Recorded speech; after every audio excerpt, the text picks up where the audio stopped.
Don't know what to do with your life? Have no fear, Study with Jess is here. Hey guys, it's Study with Jess, your #1 go-to source of support to help you stay organised, study and work smarter, and also live well. Now in today's video, I'm going to share with you 5 tips to help you figure out what career pathway to choose. And if you are lacking a bit of direction, if you feel like you have to have it all figured out, don't worry because you don't, but I really do think that these tips are going to give you a bit more clarity and just help you to find a bit more direction. So let's get straight into my tips. Now, in order to get the most out of these 5 tips I'm going to share with you today, I highly recommend that you actually map everything out on a big piece of cardboard paper. And this is honestly what I did when I was trying to figure out what to do with my career, what my sister did. If you don't want to get a big piece of cardboard, use a floor-length mirror. I've seen that before, or even get sticky notes and then use it all across a blank wall. So it's really important that we turn this into a visual exercise, because I really think if we write down our thoughts and we display them and we display all of our intentions and values, it's going to help us in steering us in the right kind of direction. Alright, so the first tip is to write down a list of all of the skills that you possess, the sort of things you feel really confident in doing, and also the sort of things that you really enjoy.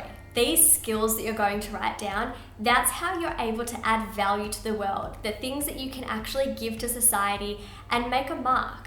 So make sure to spend quite a bit of time, and if you get a little bit stuck, even consider ringing up a friend or a family member and asking them what do they think you're really skilled at, and you'll be surprised how long this list is going to get.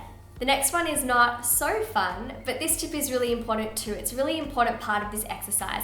It's to create a list of all of your weaknesses and your dislikes. So think about the things that you're not necessarily bad at, you just find drain your energy more, that you don't enjoy doing and you wouldn't want to do them for a long time. Or perhaps they're quite anxiety provoking and they stress you out because you feel quite out of your depth. So it's fine if there are skills that you're not that competent in at the moment, but you know that you can improve in. These are the sort of things that it's just not your forte. Now I want you to think about all of the things that you enjoy doing on a weekly basis. And also think back to when you were younger. What sort of stuff did you love to do then? Are you very creative? Do you like to draw in your spare time? Do you love to be around people? You're very social and you've always been that way since you were a child. Do you like to write, read, be creative, but by yourself? Or maybe you love to perform and you're in drama club at school, you love to be involved in the school plays, and when you were a child, you used to put on shows for family Friday night dinners. Have a think about all of the stuff that you genuinely enjoy, that ignite your spark, that energize you, and that you would love to do on a regular basis, and you could see yourself doing for years and years to come. All right, tip number 4, this is something that I actually found myself doing 3 years ago while I was on an aeroplane flying back from a family holiday. I wrote down a long list of adjectives to describe the kind of life that I wanted, and I wrote down in present tense. I wrote, this life is creative, enjoyable, colorful, fun, adventurous, charismatic. I wrote down all the sort of adjectives that I wanted my life to be like in the future, but writing it in present tense, it just changes the kind of mindset that you have. It puts you into a more proactive state of mind. So think about what kind of life you want. What would your life look like? And write down as many adjectives as you can possibly think of. And for tip number 5, I'm also going to reference one of my favorite books. It's called The Life Plan by Shauna Kennedy, and I've spoken about it a lot. I'll leave it as a link down below if I can hopefully remember to do that as I upload this video. But it talks about being mindful of your core values. And actually there was another book I read by Danielle Laporte called The Desire Map, which also can really help with this activity. But I want you guys to write down your core values. These are the sort of things that you will not budge on. They're the most important to you. Perhaps it's happiness, health, relationships, money. There's no right or wrong answer. It's just what's really important to you and what do you want to make sure you're shaping your future around. What kind of job is going to fit around these core values and also embody them as well. So again, write these down and display them somewhere, put them at the top of your wall or your mirror, and make sure that they are just screaming out at you, because you want to keep these in mind when you're thinking about what you want to do as a career, or when opportunities come knocking, whether they're going to be right for you. All right, now that we probably have a beautiful big display of your strengths, weaknesses, your hobbies, your values. It's time to start brainstorming a range of suitable jobs for you.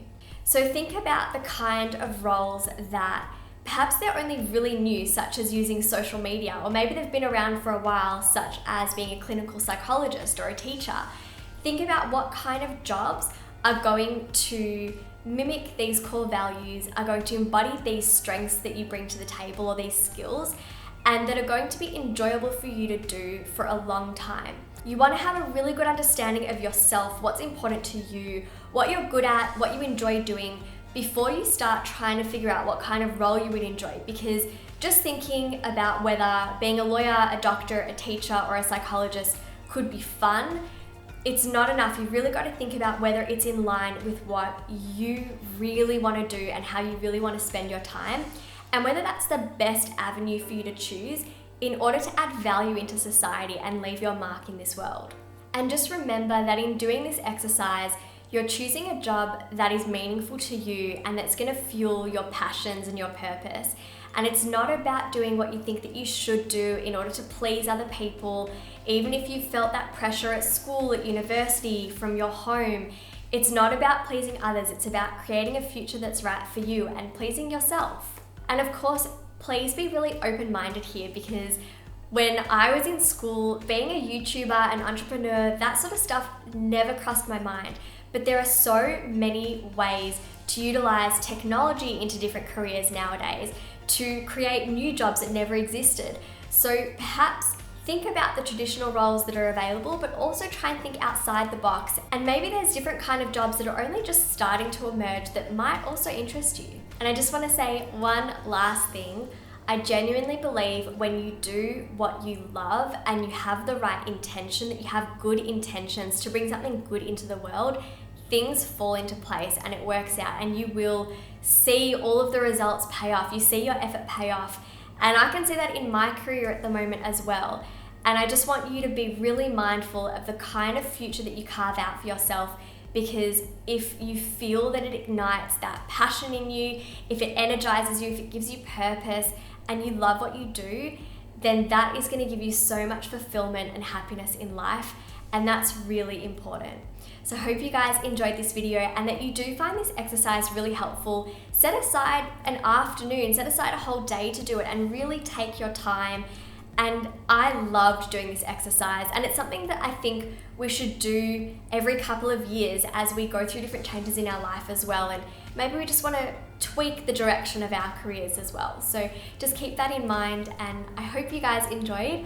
I'll see you guys next week, but in the meantime, I'll leave a link or a clickable card up above a little white dot for you to watch my previous videos. And please leave your comments as to what kind of videos you want to see for the rest of this mini series on how to find your dream job. I have a couple of videos in mind and I'm gonna get filming. So I love you guys, have a beautiful week, and I'll see you next week. Mwah! Bye.